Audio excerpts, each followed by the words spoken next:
Hey, what's up everybody? This is Justin here to review Garo Soukoku no Maryu. So, fulfilling his promise to God Juddy, Koga must go to the Promised Land to retrieve his fang, which is, and it's called the Fang of Lamination. And upon his arrival to the Promised Land, Koga has lost his Zaruba, his coat, and his sword. Not only does he have to get the fang, but he needs all those objects back. So, what is this Promised Land that they speak of? It turns out it's the world of lost and forgotten objects.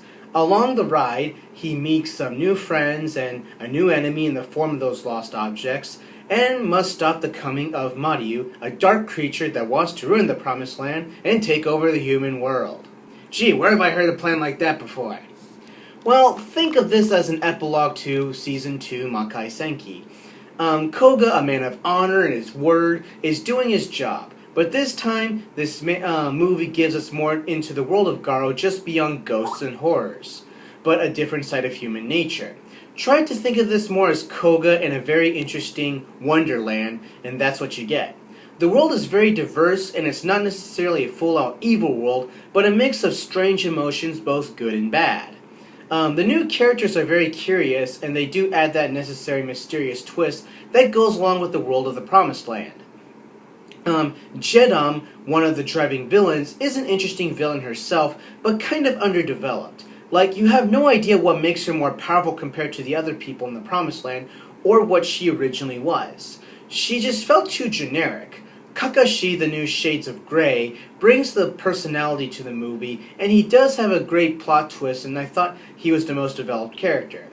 Once again, Koga at this point, he does have some development, but he's mostly he's a tool for development, so it does give him some great use in conjunction to his character as someone who's a knight and a protector. He is very true to his duties, as usual, and is very dedicated and disciplined with what he does. But the plot twist in the end was a little forced, but the movie does a good job of making it make perfect sense at the same time. But it does give a very small hint in what happens in Season 3. And for that, I give the story and characters an 8 out of 10.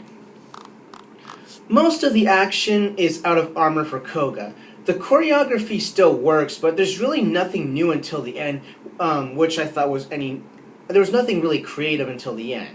But until the ending, it's still, we have already seen before, but still exciting. The series shows that Koga can fight without always having to rely on his normal sword that makes him Garo, and it's a perfect demonstration that it's not the sword that makes the knight, but it's the knight that makes the sword. And for that, I give the action an 8 out of 10. Alright?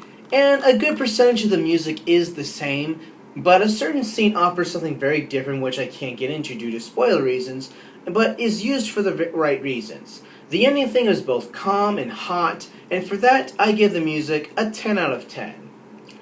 Well, if you ever get around to watching Season 2, watch this immediately after. It's a very great way of being an extended ending to Makai Senki, and also give something entirely new. And if there is something you can take away from this movie, and the theme is that it's ultimately is the power of imagination, and how much more influence it has than we really like to believe.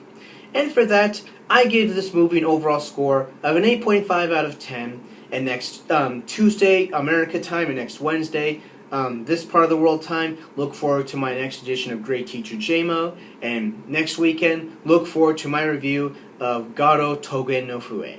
Alright, and I think the anime, upon the uploading of this review, will have already aired its first episode, and be sure to check that out. And okay, thank you for watching, and catch you later.